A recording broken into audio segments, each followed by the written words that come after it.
Bonjour à toi et bienvenue sur ma chaîne Vers son propre chemin. Je suis content de te retrouver pour les taroscopes du mois de novembre 2021. Le mois dernier, j'ai eu quelques petits empêchements qui ne m'ont pas permis de les faire, mais je suis de retour ce mois-ci. Donc ce mois-ci, c'est le même principe, toujours une carte pour l'énergie générale, 4 cartes pour les énergies du mois et enfin une carte conseil. Ce mois-ci, pour l'énergie générale, j'ai utilisé le Shimmering Veil Tarot. C'est un nouveau tarot que j'ai reçu et il est vraiment incroyable. Ensuite, pour les 4 énergies qui vont se succéder, j'ai utilisé le Lumina Tarot que j'ai déjà utilisé et dont j'adore et que j'adore, pardon. Et enfin, pour le conseil pour ce mois de novembre, j'ai utilisé l'Oracle des Reflets de Célia Ménesville qu'on m'a offert à mon anniversaire et qui est aussi incroyable. Donc, pour rappel, le taroscope, c'est les énergies de votre mois par signe astrologique. Ce sont des énergies générales, donc ne prenez que ce qui résonne avec vous. Si vous voyez des choses supplémentaires, allez-y, faites-vous confiance. Je vous invite à regarder votre signe, votre ascendant et votre signe lunaire pour voir ce qui se ressemble et ce qui diffère pour avoir peut-être un message beaucoup plus personnalisé. Si jamais ça ne vous parle pas, j'en suis désolé, mais c'est peut-être que quelqu'un d'autre avait plus besoin d'un message ce mois-ci. En tout cas, n'hésitez pas à me dire ce que vous en pensez en commentaire, à aimer la vidéo, à la partager si c'est le cas. Je suis toujours ravi de lire vos commentaires et d'y répondre. Je vous remercie de regarder cette vidéo et on va découvrir de suite les taroscopes. Et à très vite pour avancer ensemble vers son propre chemin. Regardons de suite le taroscope pour novembre 2021 pour les Capricornes. Alors, en énergie principale, avec le Shimmering Veil Tarot, vous avez le 8 de denier. Alors, cette énergie principale de ce mois de novembre, pour vous, c'est un mois où vous êtes concentré, où vous êtes appliqué, où vous investissez dans un projet, une relation, au travail. Peu importe le domaine, il y a vraiment un investissement. Vous avez déjà fourni beaucoup de travail et vous continuez à fournir ce travail. On est vraiment sur une énergie qui vous pousse à rester concentré, à rester appliqué, qui vous invite également à puiser dans votre créativité. Avec ce 8 de denier, surtout cette représentation, avec ce fond où il y a le violet qui ressort beaucoup et qui pour moi est une couleur que j'associe à la créativité, le vert aussi. Vous avez cette capacité d'amener ce sur quoi vous travaillez à un autre niveau. Euh, Vous avez cette possibilité de créer, de transformer. En tout cas, il y a vraiment une application très sérieuse, une concentration qui vous est demandée, qui est assez importante dans ce mois de novembre. C'est l'énergie principale. On va aller regarder avec le Lumina Tarot les 4 énergies qui vont être disponibles pour vous en ce mois de novembre. Alors, en premier, nous avons le 9 de bâton. Donc, on est sur le bâton, sur le feu, ce qui vous fait vibrer. Le 9, pardon. Le 9, on arrive à la fin d'un cycle, quelque chose qui se termine. Donc, premièrement, ça peut nous dire que justement, le travail accompli, l'investissement que vous avez fourni va arriver à son objectif. Donc, on vous demande encore un peu de patience, encore un peu de persévérance. On vous demande encore un peu d'implication pour arriver à mener à bien votre objectif. Cependant, le 9 de bâton a aussi un autre message qui est un peu d'amertume dans cette réussite. C'est-à-dire que ça vous a demandé tellement d'implication, tellement d'énergie que vous avez délaissé beaucoup de choses à côté. Et donc, quand vous allez arriver à l'achèvement, à l'accomplissement, que ce soit dans cette relation, que ce soit dans un projet professionnel, un projet personnel, dans des relations avec la famille, eh bien oui, vous aurez atteint l'objectif que vous étiez fixé. Oui, votre travail va porter ses fruits, mais vous pourrez vous rendre compte que il vous manque quelque chose, que vous avez trop sacrifié pour en arriver là, que finalement tous ces sacrifices n'en valaient peut-être pas ce but que vous avez à atteindre. Donc c'est une mise en garde, une invitation bien sûr à continuer et à vous dire que votre travail va porter ses fruits. Mais cependant, c'est une mise en garde de ne pas trop peut-être sacrifier de choses parce qu'une fois que vous serez arrivé au bout, eh bien, vous pourrez vous rendre compte que finalement, le plus important, c'était pas à amener ce travail au bout si rapidement, par exemple, mais c'était peut-être aussi, mais si c'est un projet professionnel, de faire un équilibre avec la vie privée. Donc voilà, c'est à vous de voir dans quelle optique vous pensez que cela peut vous mener. Ensuite, on continue avec une lame majeure puisqu'on a le chariot. Alors, le chariot nous parle de mouvement, nous parle d'avancée. Donc, effectivement, dans ce projet, dans ce travail, dans cette implication que vous faites et qui vous passionne, euh, il va y avoir du mouvement, il va y avoir une avancée. Cependant, le chariot, c'est aussi une carte qui nous parle de quête personnelle. C'est-à-dire, initialement, le chariot est représenté par deux chevaux qui tirent un jeune homme sur un char, et les deux chevaux vont dans des directions opposées. Et donc le chariot nous invite à justement allier ces deux champs de notre personnalité, ou ces deux envies qui semblent vouloir partir dans des directions différentes, arriver à les amener à aller vers un même objectif. Donc cet objectif va peut-être changer, parce qu'il va falloir satisfaire les deux côtés, mais en tout cas c'est une invitation à trouver son chemin. Comment trouver ce chemin qui réunit toutes les parties de nous. Et quand je vous parlais par exemple de la vie professionnelle et de la vie personnelle, si vous êtes très impliqué dans votre travail par exemple et que vous avez un peu délaissé avec ce 9 de bâton votre vie personnelle, ou vice-versa, si vous êtes très concentré sur votre vie personnelle, que ce soit votre couple, vos enfants, euh, c'est bien, ça vous apporte énormément puisque c'est votre choix et c'est très bien comme ça. Cependant, le chariot va peut-être vous inviter à regarder cet autre champ que vous avez délaissé et voir comment en fait les deux champs peuvent avancer ensemble dans la même direction avec le même objectif sans vous pénaliser sur un domaine ou sur l'autre. Donc c'est vraiment cette invitation que je vois dans le chariot. En tout cas, il y a du mouvement, en tout cas, il y a une avancée.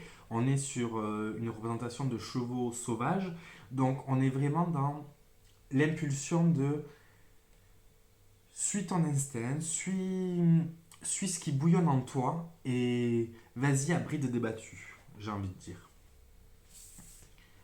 Ensuite, on a une deuxième lame majeure, pardon, je commence à fatiguer, vu qu'on a l'impératrice.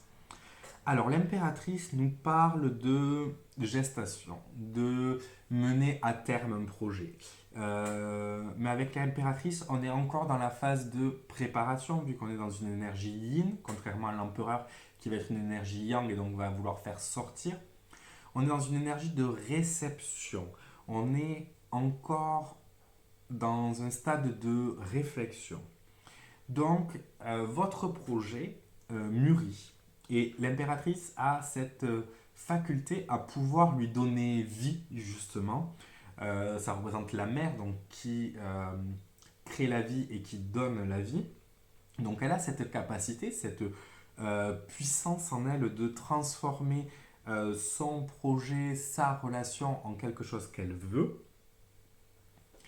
Euh, mais il y a peut-être une dispersion aussi qui est présente avec l'impératrice. Dans tous les cas, on voit la reine des abeilles, donc qui fait travailler la ruche. Les abeilles, ça représente le travail. Il y a un investissement à donner, c'est sûr. Ensuite, l'impératrice est aussi symbole de créativité, de douceur, de famille, vu que c'est la mère également. Donc c'est vraiment une invitation où on voit le côté travailleur encore une fois, le côté mère, foyer, épouse, femme. Donc on a vraiment aussi cette dualité dans ce tirage de cet équilibre à trouver. En tout cas, vous avez en vous la possibilité, le pouvoir, la capacité de créer, de concevoir votre projet, de concevoir une relation, de l'amener là où vous voulez. Cependant, pour moi, il y a vraiment un appel à cet équilibre à trouver en vous. Après, l'impératrice, donc, comme je disais, elle se disperse. Donc, il ne s'agit pas de se disperser inutilement, pardon, mais peut-être plus Oui, d'équilibrer en fait. Euh, Parce que souvent, le problème de l'impératrice, ça va être qu'elle fourmille d'idées, elle est très créative, mais elle ne va pas forcément les amener à terme. Or, vous avez quand même un 8 de denier qui va compenser quand même ce côté de l'impératrice, parce qu'on a un côté quand même travailleur, studieux, déterminé, qui crée. Mais voilà, il faut faire attention à ne pas sacrifier un côté, je dirais. Et enfin, on finit avec la reine de Pentacle. Donc là, on est encore dans de la réalisation, on est encore dans une femme puissante, on a l'impératrice, on a la reine de Pentacle. Donc ça nous confirme effectivement cette capacité à mener tout de front, à gérer, à concevoir. La reine de Pentacle, on est dans le matériel, vu qu'on est dans les pentacles, les deniers.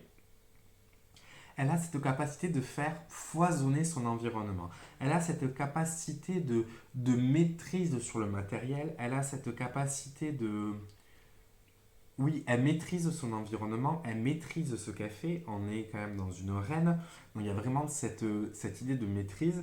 Et donc vous avez la capacité, ce mois-ci, les Capricornes, de maîtriser, maîtriser ce que vous devez mener à bien, mais aussi c'est la mère également par excellence. Donc moi dans la mère je vois plus largement la famille et donc il y a peut-être pour vous les Capricornes à ménager aussi ce côté. Vous avez la capacité de tout gérer, vous avez la capacité de tout mener de front.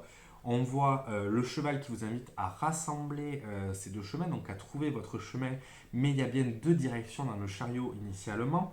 Donc vous avez la capacité de tout mener à bien, surtout que vous avez la créativité de l'impératrice, de cette gestatrice qui va mener son projet à bien avec du temps et de l'investissement.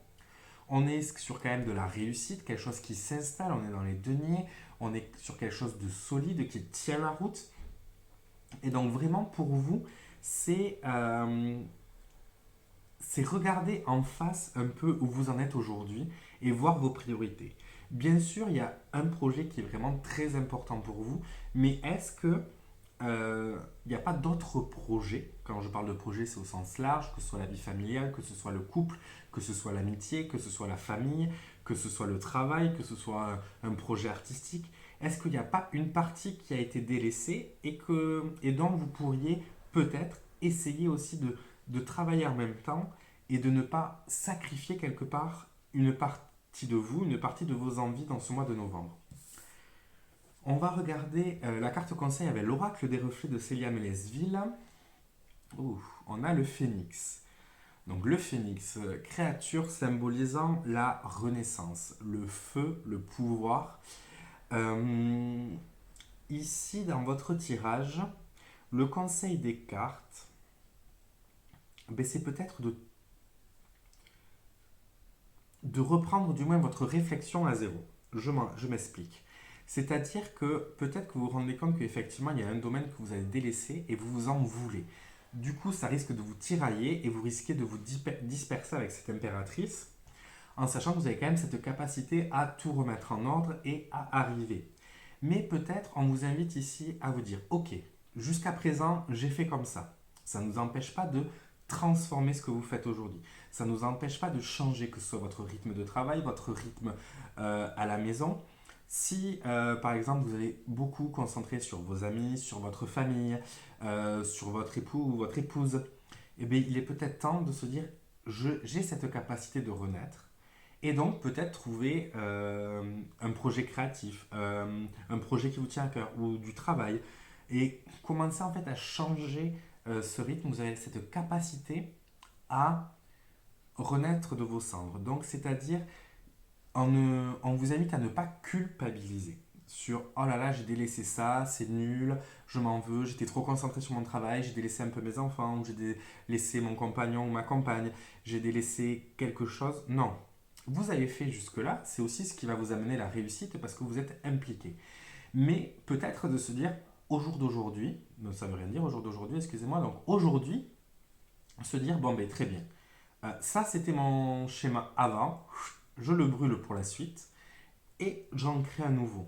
Vous avez cette capacité de créer. On est quand même aussi dans le feu, dans l'action, donc mettre des choses en place et briller, voler de vos propres ailes. Donc vous avez cette capacité de mener à bien vos projets, de mener à bien vos envies et d'arriver à vous recentrer pour gérer différemment, mais tout de même amener votre projet, votre couple, votre travail, peu importe ce que c'est, au bout.